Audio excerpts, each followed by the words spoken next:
she took her final breath, her spirit rose up and left her body, carrying her heavenward as a shimmering shooting star, soaring across the starlit sky until disappearing into the darkness.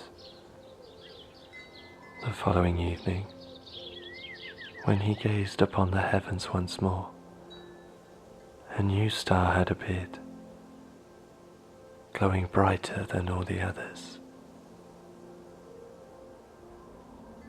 Golding writes such wonderful stories.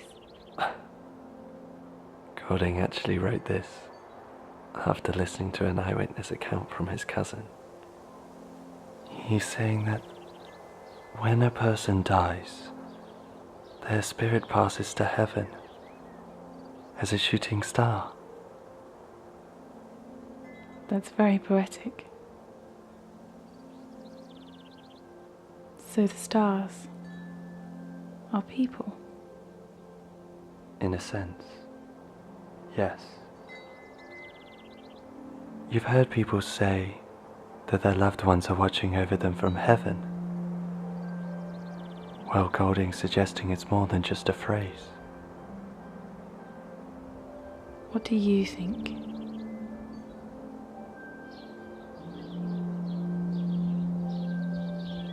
I like to think there's something in what he writes. Or at least I hope there is.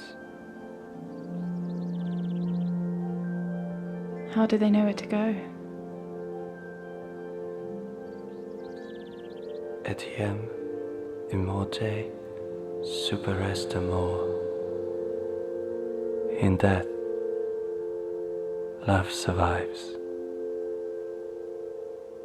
Love guides them.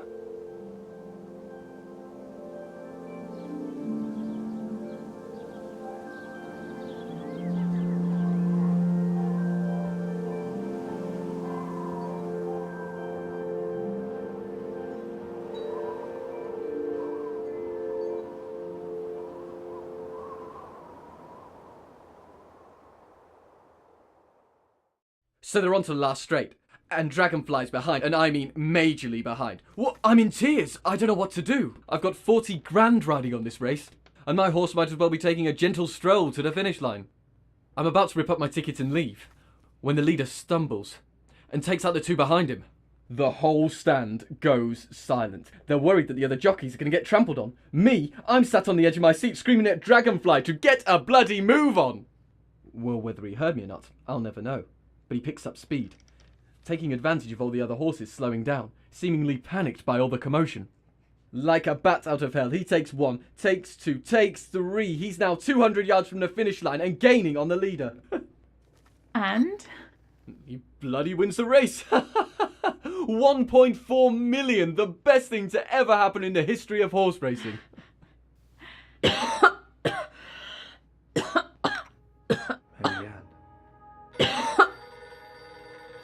Oh, excuse me. That'll be my mother. She always rings on a Sunday.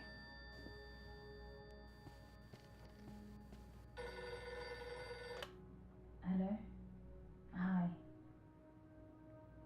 No, She seems happy. She's a strong woman. I'm fine. David's come round for a cup of tea. I'm not really sure it's sunk in yet. Well. How are you? And you? Everything all right? Whatever happens, Dad? How's he? we won't be apart for long. So, what are you going to do with your winnings? Says I will be fine. Just got a bit of a cough today, that's all.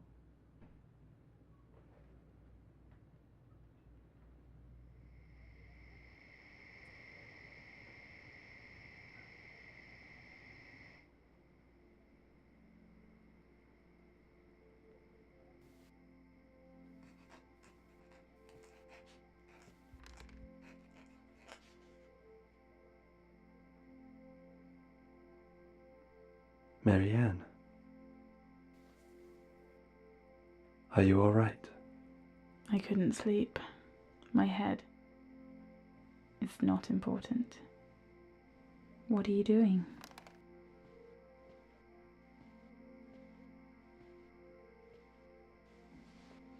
I'm plotting my grandparents. What do you mean? You remember what Goring said? That a spirit becomes part of the night sky. Yes. Well, when a spirit becomes part of the night sky, its position in the sky is determined by the date of death and the alignment of the planets at the moment of death. Now the night sky is always changing, and stars never stay in the same place. But I think I've plotted them correctly. So, where are your grandparents? Well, here's my grandfather, and here's my grandmother, and that's your grandfather. He's right next to your grandparents. Yes, that's right. I think somehow we were destined to be together.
Nice to be outside.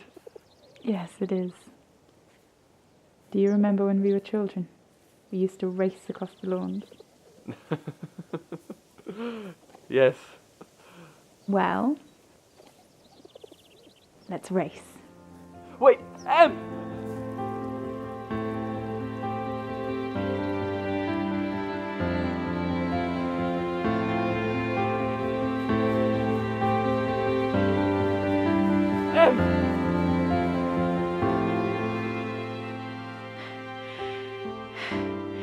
Not as fast as your racehorse.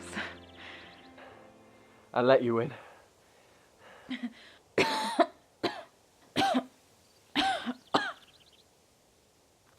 You should really see a doctor about that. I'm fine. I can't believe I've never been here before. Benjamin likes to come here to read. Are you still glued to that book? There's more than one now. Do you think it's true? I'd like to think so. It's comforting somehow, knowing you'll never be alone when you die. Knowing you'll be with the person you love for all eternity. But maybe that's just the way Benjamin puts it. He's a remarkable man, isn't he? Yes, he is.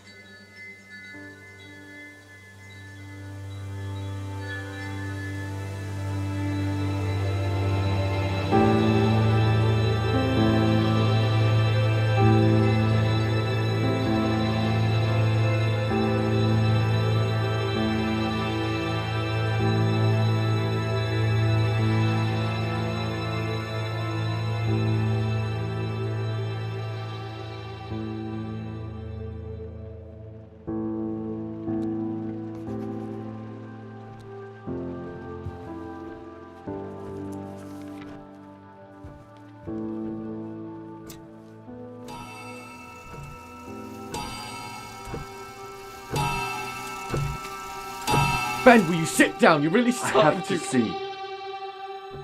I have to know.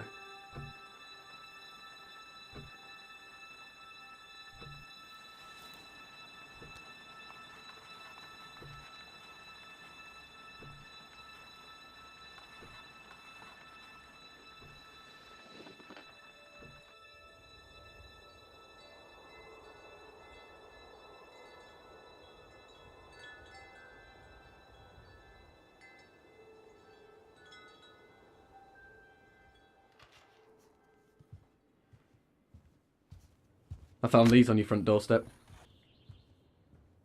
Thank you. Ben, isn't it time that you forgot about all this shooting star nonsense? I mean, Em's gone. She's in a better place. Not yet, she isn't. Look, I miss her more than anything. But it's been 10 years and you haven't seen anything. What if Golding really was a fraud?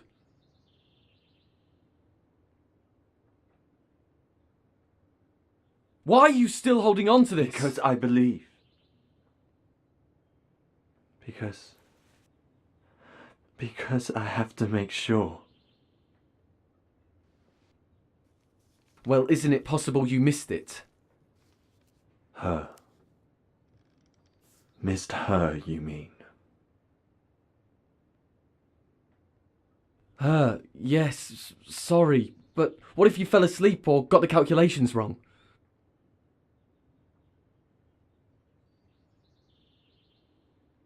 Look, I don't believe anything Golding writes, you know that. But what if she got lost along the way? That can't be it. They always find their way. Maybe she doesn't want to go. You said love guides them. That's what Godding writes. Yes. Well, maybe love isn't guiding her. Maybe she doesn't want to go.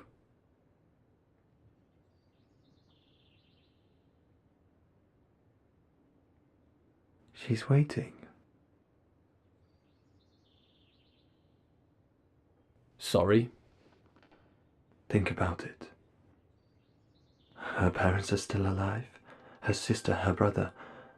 We're still alive. Everyone she loves is still alive. Well, don't think her sticking around has anything to do with me.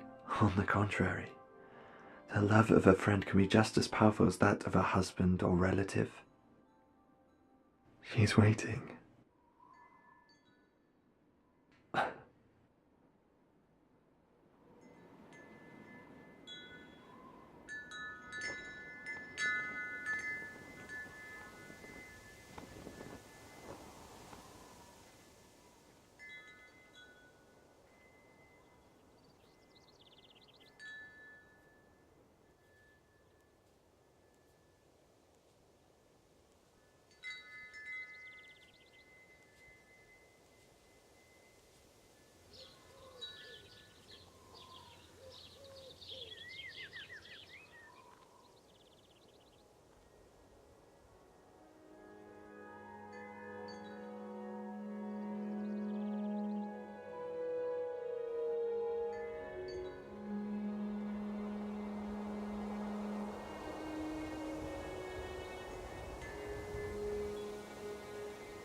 Are you really here?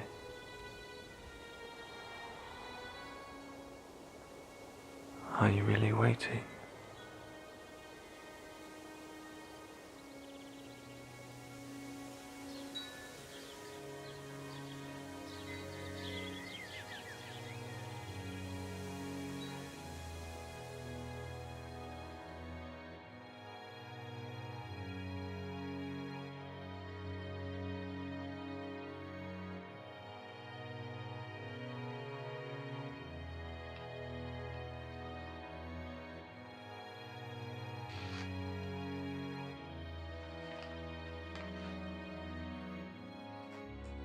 Dear Marianne,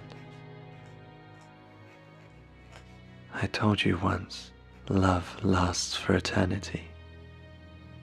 If you believe it, then it's true. will see you again.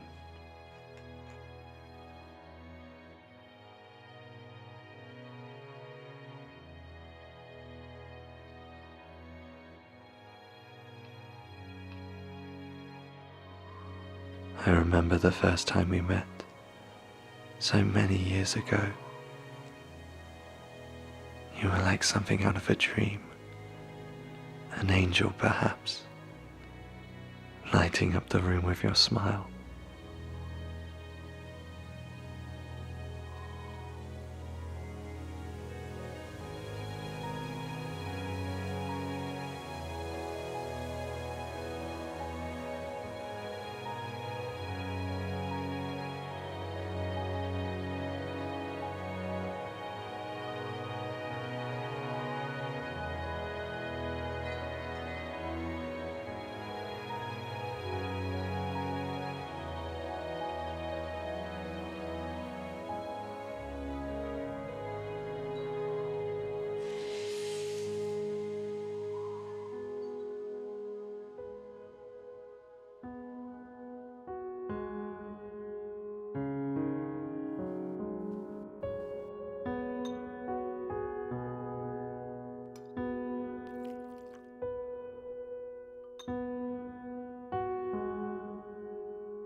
I hope these letters find you, wherever you may be, that they bring you comfort and courage in the thought that this is not goodbye.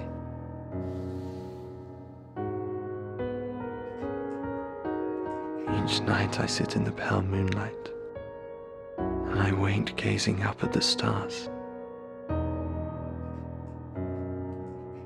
to tell you I love you, to say farewell for now.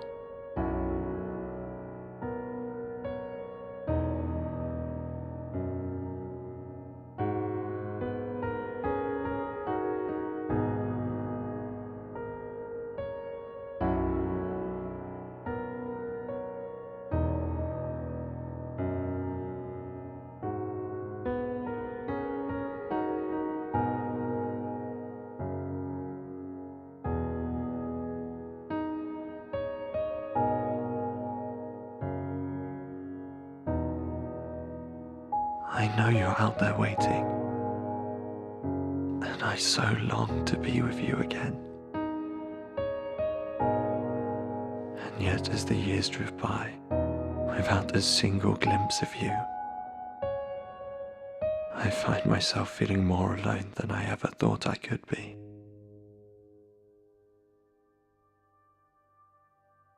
Words that once shone as bright as the stars seem dark and distant, sinking back into the fading pages.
When my time is up, I will sit with you amongst the stars.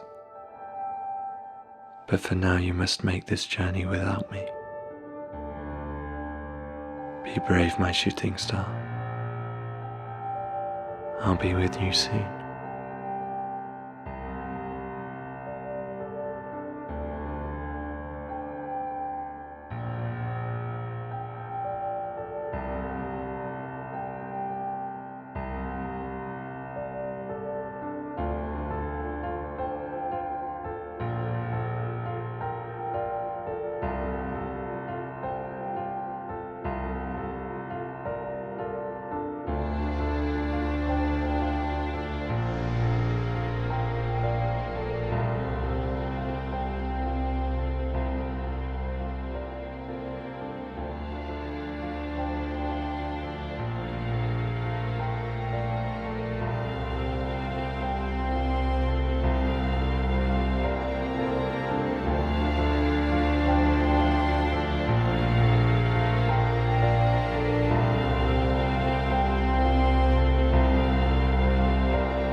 Forever yours,